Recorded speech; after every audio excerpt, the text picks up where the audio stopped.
Hi, this is Dan Collymore, and you're listening to the B2 podcast. Hello and welcome to the 72 show. I'm Anthony Kendrick, and joining me this week we've got Nick Davey. Good evening. We've got Josh Green. How you doing? And we've got Adam Virgo. Good evening. You guys all well? Yeah, fine. Yeah, no, really well, thank you. Good stuff. There's been a lot of talk about the FA Cup replays, talk that they should be scrapped. Do you guys think that this would be a good move? For me, I think it'd be a really bad move, I think. Why? Well, I think if you, again, as I mentioned earlier, when I was talking about the FA Cup, again, it's not just about, there are 750 odd teams in the FA Cup that take part in it. It's not just about the top six in the Premier League that have these trips of congestion because of Champions League and ties like that. I feel the FA Cup is losing its appeal every single year, and I feel that the older generation that used to kind of you bark on the tower. It was a Sunday afternoon thing that everyone used to watch the FA Cup. Each year now we are trying to myself and people like you're trying to explain why it's the greatest club competition in the world. And it's kind of prestigious cup that the old days is really what's keeping it going. For me, I think the FA Cup has lost its appeal because I always feel that the semi-finals should be played at neutral venues. If you look at your Hillsboroughs and Villa Park and these games, they were brilliant. Now they're played at Wembley. It just that loses the appeal. I know that they've had the FA Cup final on the same day as the Premier League game. It's not the last game of the season anymore. It should be the last game of the season on the Sunday. Clubs now, as you saw with Man City, they're now fielding ridiculously young sides to compete with the thing, and the League Cup lost that appeal because Arsenal started doing it and started making 11 changes. I personally think the FA Cup, 6 of the starting 11 from the previous league game have to start in the FA Cup in the next game. And then you make 5 changes. It's still enough in a side to be competing, not making a ridiculous amount of changes. But the FA Cup replays what the lower clubs really, really thrive off. That's what your bread and butter is. That if you get a home side to a massive club, you take it to a replay. There might not be many players that will play against Manchester United at Old Trafford. When Cambridge drew last year with Man U, they went up to Old Trafford, and that's what it's all about. I just seem to think now the FA Cup to a lot of the bigger sides is becoming more of a hassle to be involved with.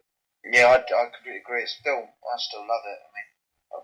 I think I said at the start of the season when I did a prediction, I said League Cup I couldn't really give it to. FA Cup I love it. I don't care how well the club's doing in the league. I'd love to have a run at it. I'd love to. I went to Hull away in the third round with the FA Cup because it's a day out. It's the FA Cup. I really do like the competition. I've got loads of memories of watching it on a Sunday afternoon, even first round games live on the BBC, followed by the draw. I'll follow it right from the first qualifying round when all the Sussex non-league teams are in it. Yeah. It's not all about the big six in the Premier League. It is all, from my opinion, it starts at the preliminary round and it finishes at the final at Wembley. And I don't think they should change any of the rules. I think no, I don't. I think you could maybe do the FA Trophy rule that if two whole draw each other in FA Cup, if both clubs agree to settle the tie on the day, then that's allowed. However, then obviously if you've got a Man United up against, say, like, I don't know what you said, Cambridge, obviously Cambridge are going to turn around and say, well, no, we want the replay. So you could maybe bring that in, that two sides have to agree, and that, say, Chelsea, Man City at the weekend, I'm sure they'd have happily set it on the day. I don't want to sound like it's... Could you imagine that getting a bit dodgy, though? Could you not imagine some backhanders for something like that? Yeah, it's a good point, but... I don't know. I'd like to say that would never happen, but I could imagine it happening. I think you could see it though, like now, like if it is Man United Cambridge and Cambridge will settle it on the day, there'll be a lot of questions asked that they have been paid off or something to say that. Then obviously the fans, yeah. I think the thing with the FA Cup is that, sometimes the cup replay, it'll cover the wages of the side. I think when I covered Whitehawk versus Dagenham for BT, I was talking to the owners of Whitehawk who I know, and they reckon that, if they went through to Everton, it was like £1 million game. They would almost, Everton would get $500,000 and they would get $500,000. $500,000 for a non-league side. That's pretty good about, a brand new stadium. It's just like, it's ridiculous. I think for the replays are prestigious that you can work your absolute nuts off against the Premier League side and get that replay back at their place and you can tell the kids or whoever. I played at Old Trafford against whoever, Wayne Rooney or things like that. The second thing is it's all about the money because the players will get a better pay packet that month and the club will do as well.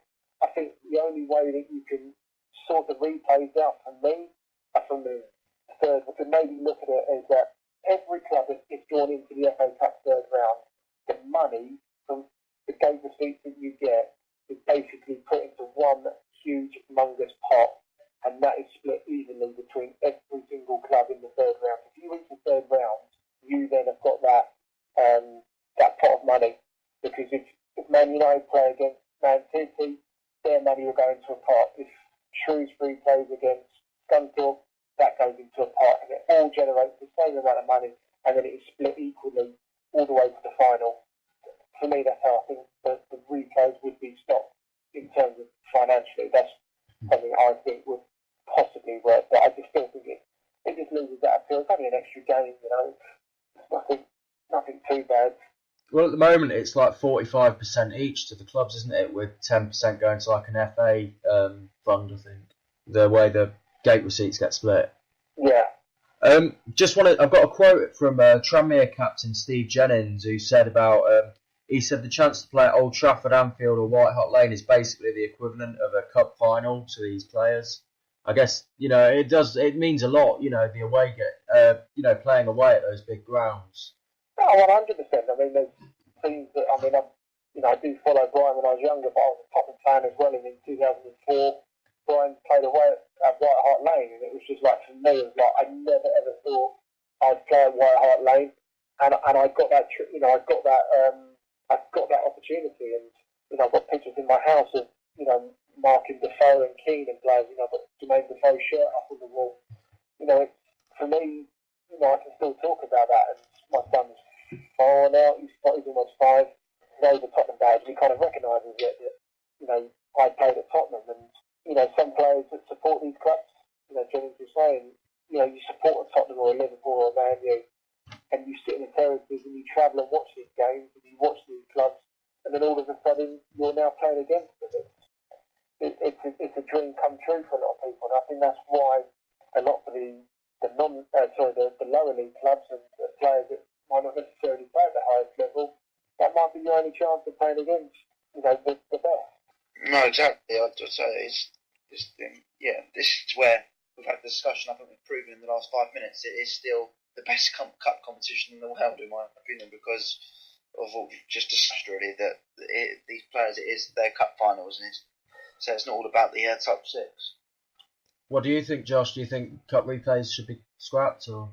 Well, I think as a Peterborough fan, I think keeping the replays probably would be the sensible decision. But if they were scrapped, I think the gulf would just open between the top sides in the Premier League and the Football League, and those Football League clubs would sort of drift even further away from the big money and the lights of the Premier League. So.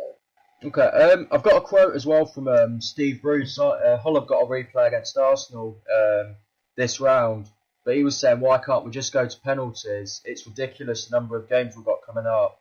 And he also added that supporters have got to find the money to support their team. Do you think that's a reasonable argument, or do you think supporters are not bothered about the replay? It's a difficult one. I mean, for a manager, his priority is getting Hull into the Premier League. So for him, it's difficult. But the replay against Man U, and he's going back to his old club, and he'll be high-fiving everyone I don't know. It's kind of, it might be the government of going back to, Arsenal coming up and having another replay. I agree with the fans paying for stuff, because money, people work hard for their money, and football seems to be, you probably pay more to watch football than your bills and your mortgage every month. It is getting that more expensive, but I think clubs are trying to accommodate that with cheaper ticket prices for replays and kids getting for free, etc. I don't know. But for the managers, the FA Cup can be seen as a distraction because they feel that winning the FA Cup, what's it going to do for Wigan won the FA Cup and got relegated from the Premier League, and where they are now. So I do get Steve's point that he probably feels that losing at Arsenal with dignity, being a replay and possibly beating Arsenal again and going into another cup for Brighton and the other top six in the Championship, they'll all be rubbing their hands, praying that Hull could beat Arsenal. Just one final point I want to make is Arsenal's replay with Hull at the moment. From what I've seen today, there's not been a date announced for it, but there's talk it might end up being on the weekend of the 6th round. Surely that is a problem. That shows all the fixture congestion and that. Yeah, I mean, that is true. I think I did read that the other day that they're still trying to fit in a game for that. So that's just one game out of how many are we talking about in replays and games in the FA Cup. So it's, if you start accommodating one side and etc. I think it does need to be looked at. I think the club needs to be looked after a little bit more in terms of the amount of games that they do have. But I don't think there's a lot you can do. There's so much football on these days. Get the ball in the back of the net and don't go to the weekend. Yeah, but I've just seen here the time it should be on a week. The standard week Tuesday is actually a full listing in the Premiership like that, isn't there? So yeah, I think so. And again, this is where I was talking about the FA Cup losing its appeal because it's always played on an FA Cup day, on a Premier League game, or it's not really signalled out as its own tournament really. Whether or not the FA need to look into it a little bit more and bring the games forward a little bit earlier so we don't have this congestion coming into January, I don't know. Start the third round earlier instead of starting it after January, I don't know. That might be able to help deal with the congestion. Hello, this is Bianca Westwood from Gillette Soccer Saturday on Sky Sports, and you are listening to the V2 Football Podcast.